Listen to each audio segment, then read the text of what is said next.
Hello. नमस्कार दोस्तों, मैं पंकज कुमार और स्वागत है आपका हमारे यूट्यूब चैनल चयन मंत्रा पर। मैं आशा करता हूं कि आप सब लोग बहुत अच्छे होंगे और आपकी पढ़ाई बहुत अच्छी जा रही होगी। जो आपने अपने टारगेट्स बनाए हैं आप उनको मीट कर रहे होंगे। और अगर कहीं कमी आ रही है ना तो देखिए, फिर से उठो, फिर से जागो और फिर से तैयारी करो। और अगर आपकी तैयारी में कहीं कमी आ रही है तो हम आपके साथ हैं। हम आपका पूरा सहयोग देंगे, पूरा साथ देंगे। आपको जिस टॉपिक पे वीडियो चाहिए, जिस पेपर का एनालिसिस चाहिए, वो सब हम देंगे आपको। और देखिए, मेरा मानना ये है, आपको सच बताऊं जो कि बहुत सच है, कि अगर आपने टारगेट बनाए, आप मीट नहीं कर पाए, कमी हो गई, आप फिर से स्टार्ट करो। ओके, देखो भाई साहब, बहुत सिंपल सा फंडा है। जब जागो तब सवेरा।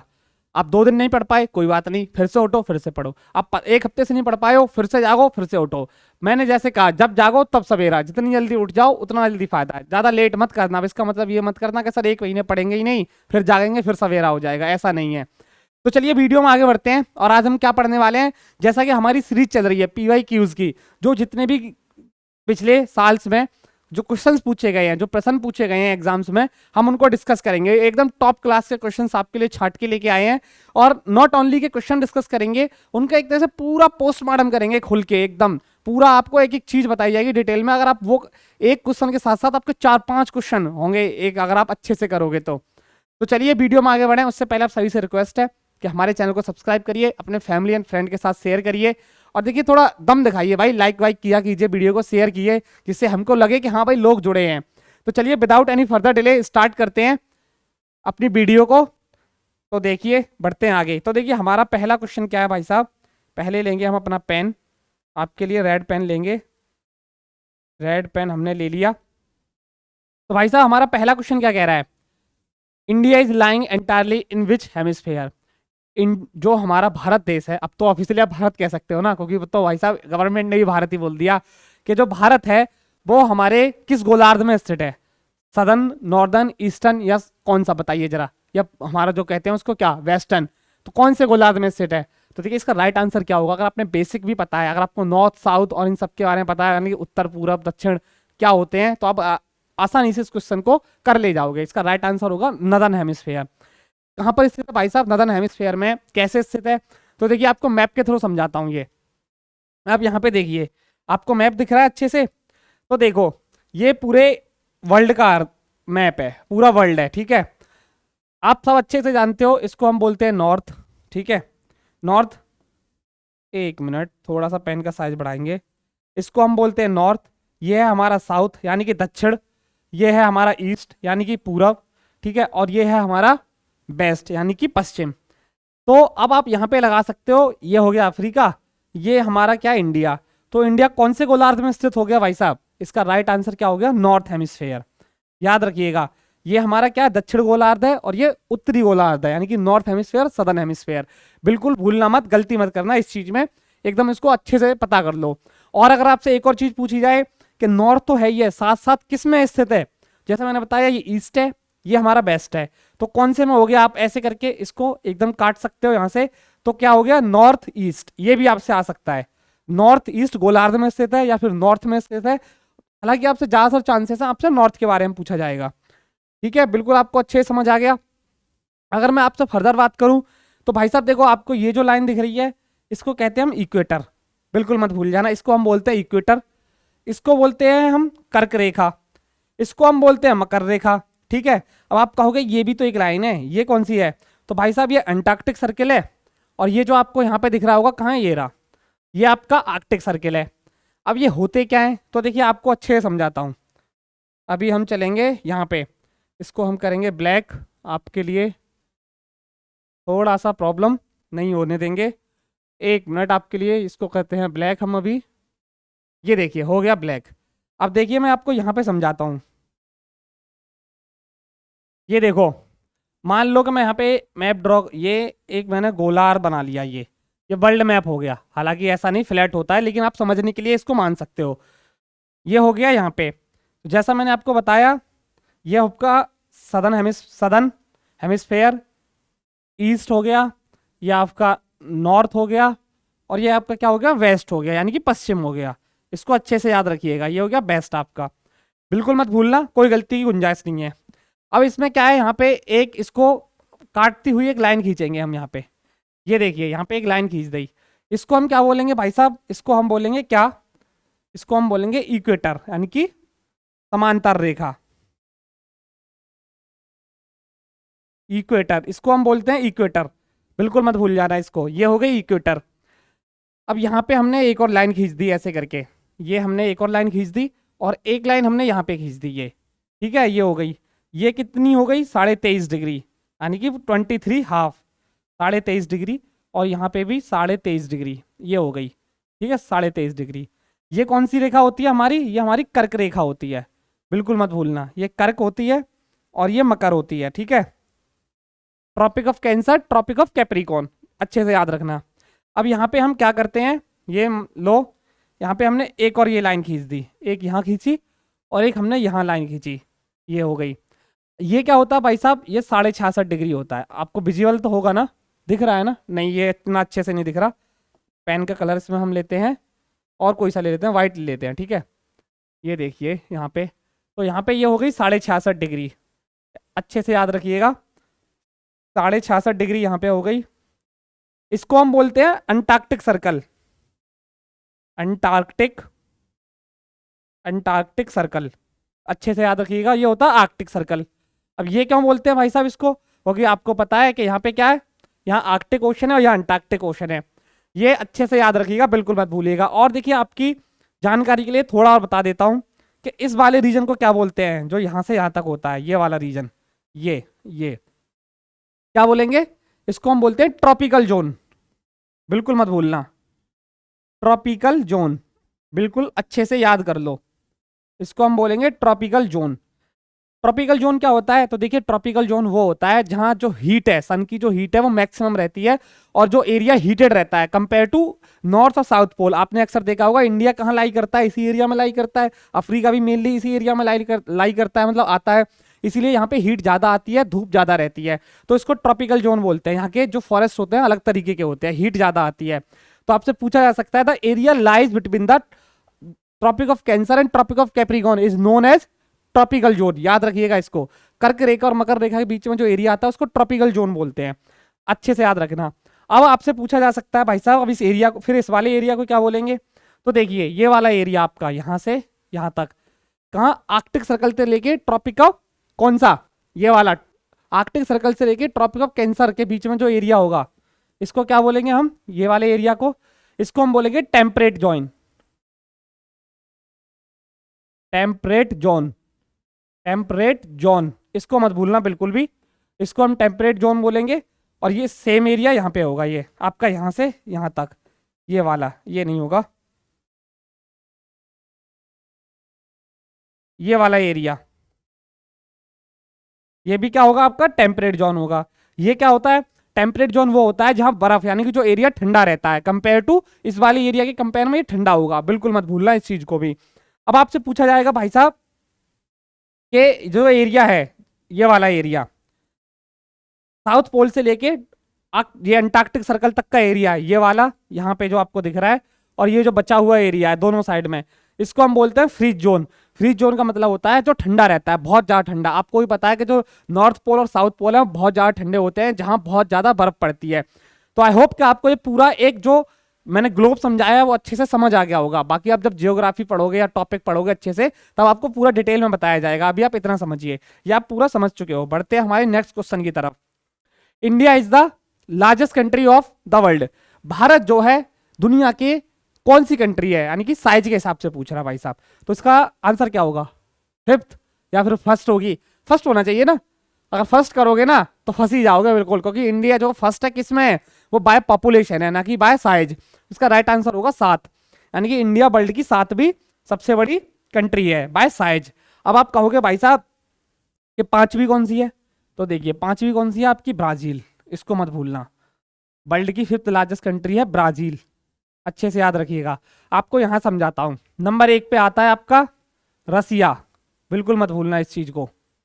नंबर 1 पे आता है आपका रशिया। नंबर 2 पे आपका आता है भाई साहब क्या, कनाडा, जिसके साथ हमारे रिलेशन अभी बहुत ज्यादा गंदे चल रहे हैं खालिस्तान इशू को लेके। नंबर 2 पे आता है कनाडा। नंबर 3 पे आता है चीन आपका, मतलब चाइना, हमारे सिंधी पड़ोसी।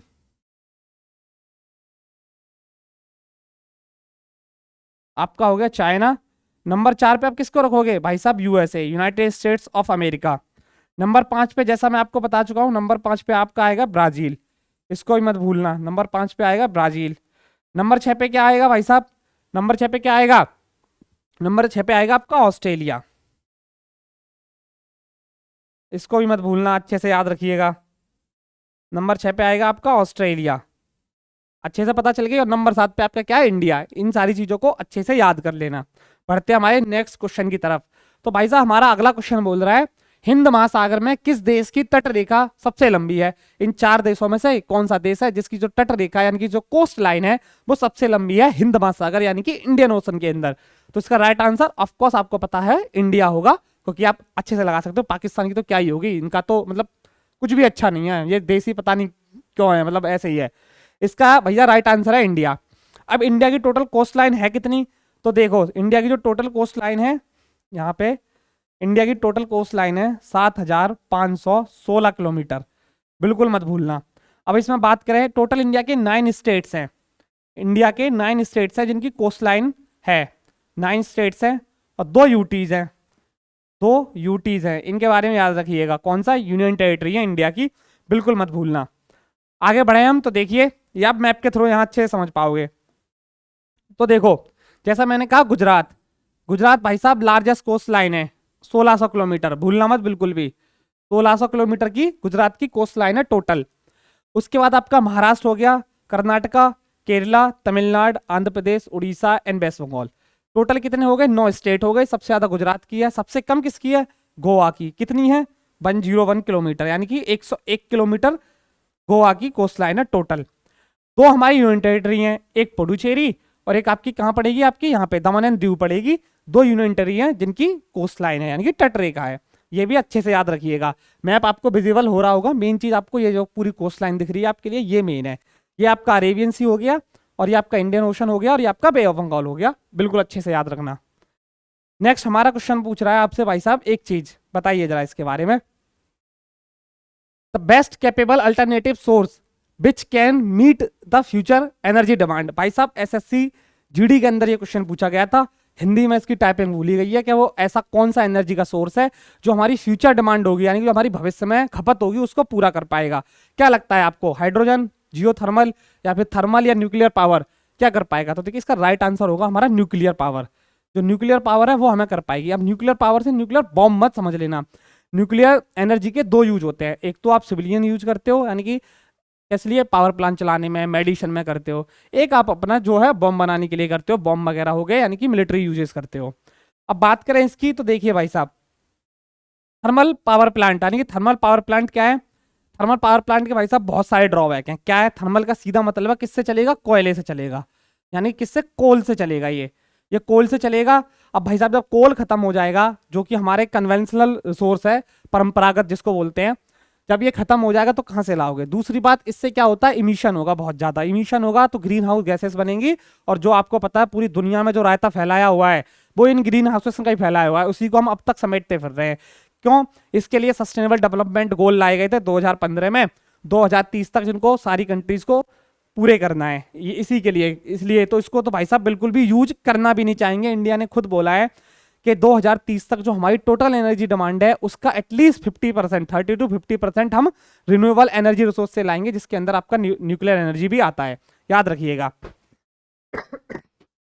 और बात करें इंडिया में, तो भाई साहब अभी क्या है? इंडिया की मोर देन 70% जो एनर्जी नीड है वो किससे पूरी होती है? थर्मल से। याद रखिएगा। न्यूक्लियर आपको पता ही है, न्यूक्लियर एनर्जी आप समझते हो अच्छे से, न्यूक्लियर एनर्जी का जो यूज होता है।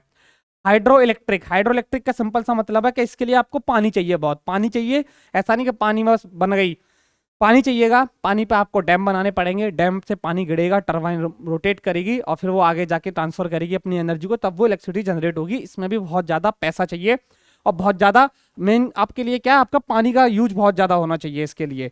तो ये फायदा है इसके लिए, मतलब इसके लिए क्या? डैम्स बनाने पड़ेंगे। तो कहीं ना कहीं आपको लगता है कि भाई ये भी बहुत खर्चीला सौदा है। बात करें जियो थर्मल एनर्जी, अब भाई साहब ये एक ऐसी एनर्जी है कि आप इसमें कुछ नहीं कर सकते हो, आपको ढूंढनी पड़ेगी, शोध करना पड़ेगा, रिसर्च करनी पड़ेगी, तब आप इसको ढूंढ पाओगे। जियो थर्मल एनर्जी का मतलब होता है, जियो का मतलब क्या होता है, जियो का मतलब होता है आप कह सकते हो अर्थ होता है, यानी कि जमीन होती है, आप ये बोल सकते हो।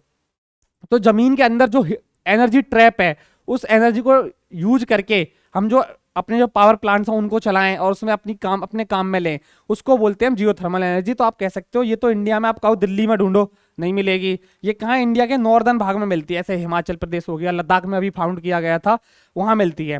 तो अच्छे से याद रखिएगा इस चीज को, बिल्कुल मत भूलना। सबसे ज्यादा क्या न्यूक्लियर पावर प्लांट होंगे जो मीट करेंगे। अगला क्वेश्चन है, where is the largest nuclear power plant in India. बताइए भाई साहब, इंडिया का सबसे लार्जेस्ट न्यूक्लियर पावर प्लांट कहाँ पर है? महाराष्ट्र में, गुजरात में, तमिलनाडु में, या फिर आपके कर्नाटका स्टेट में? तो इसका राइट आंसर आपका होगा तमिलनाडु के अंदर। और कौन सा न्यूक्लियर पावर प्लांट है? हमारा कुदनकुलाम न्यूक्लियर पावर प्लांट है, याद रखिएगा। इंडिया में टोटल 22 न्यूक्लियर रिएक्टर हैं, क्योंकि आपको पता है न्यूक्लियर पावर प्लांट के अंदर जो एनर्जी बनती है वो रिएक्टर्स में बनती है। 7 न्यूक्लियर पावर प्लांट हैं टोटल, कितने? 7 पावर प्लांट है इंडिया के अंदर, ये भी मत भूलना, बिल्कुल अच्छे से याद रखिएगा इसको। टोटल 7 प्लांट हैं, ठीक है, बिल्कुल अच्छे से याद रखना। अब भाई साहब महाराष्ट्र में कौन सा है, गुजरात में कौन सा है, कर्नाटका में कौन सा है, तो देखिए आप यहाँ से अच्छे से समझ पाओगे। ये देखिए पूरा इंडिया की न्यूक्लियर पावर प्लांट का आपको मैप मिल जाएगा।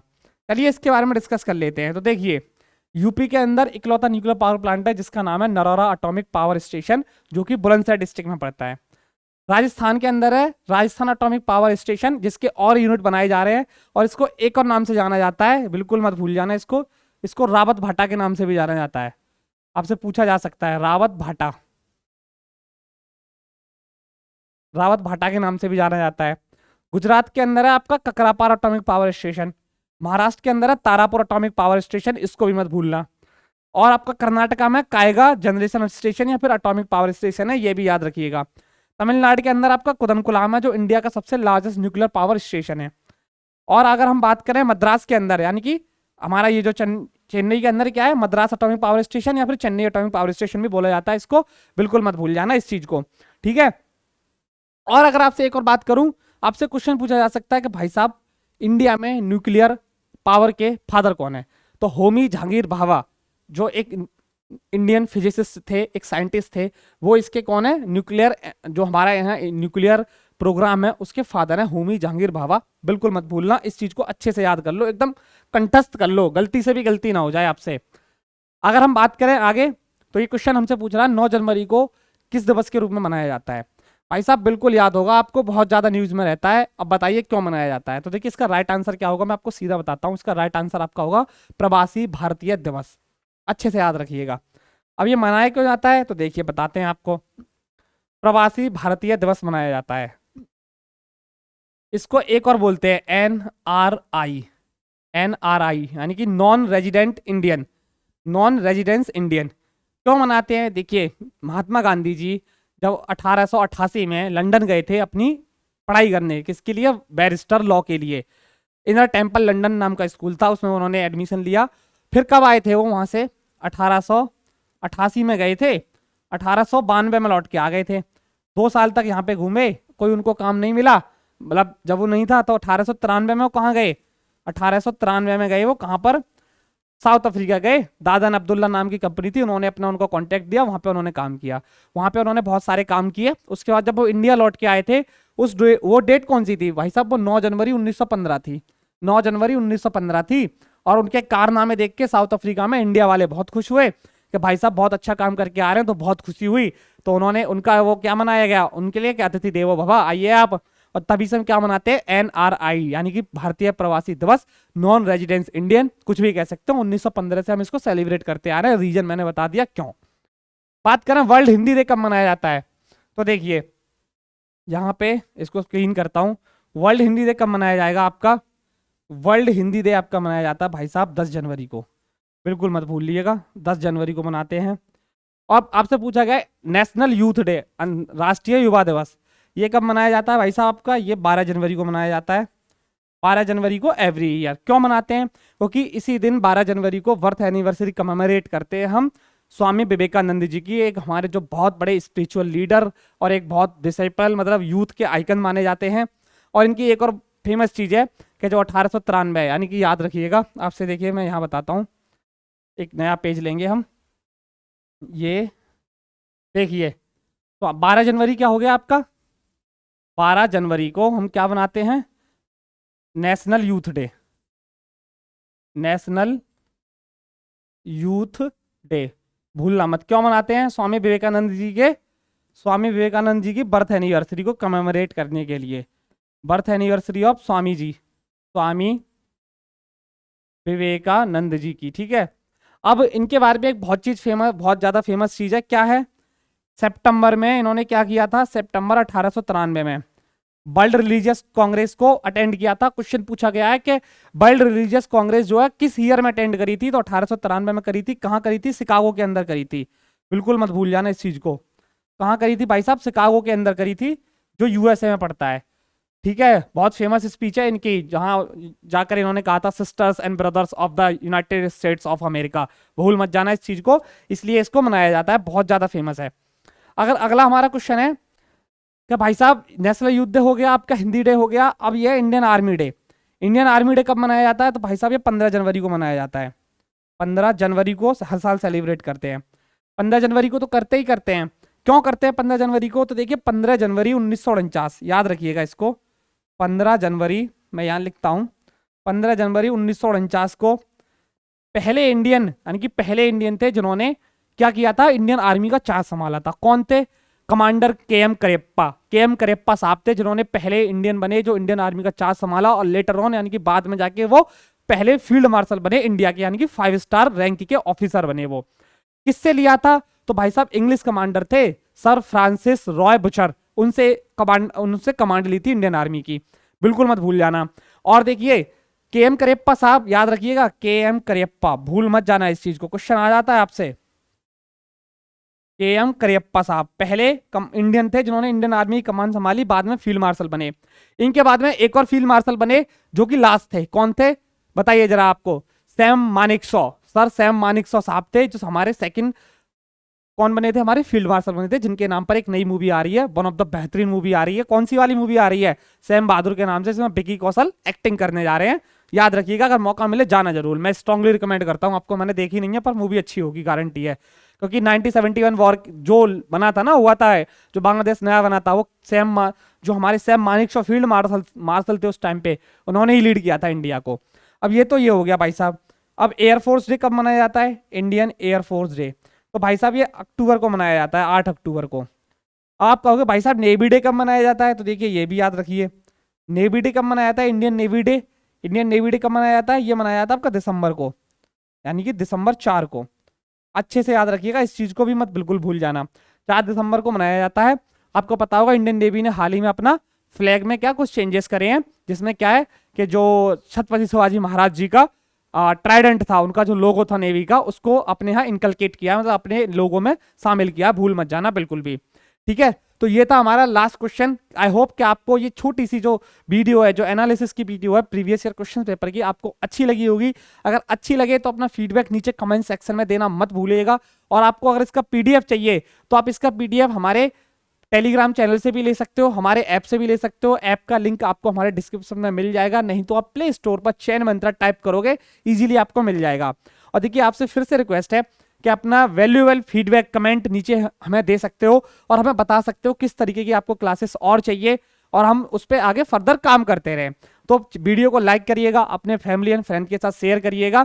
मिलते हैं आपसे नेक्स्ट वीडियो में, तब तक के लिए जय हिंद जय भारत।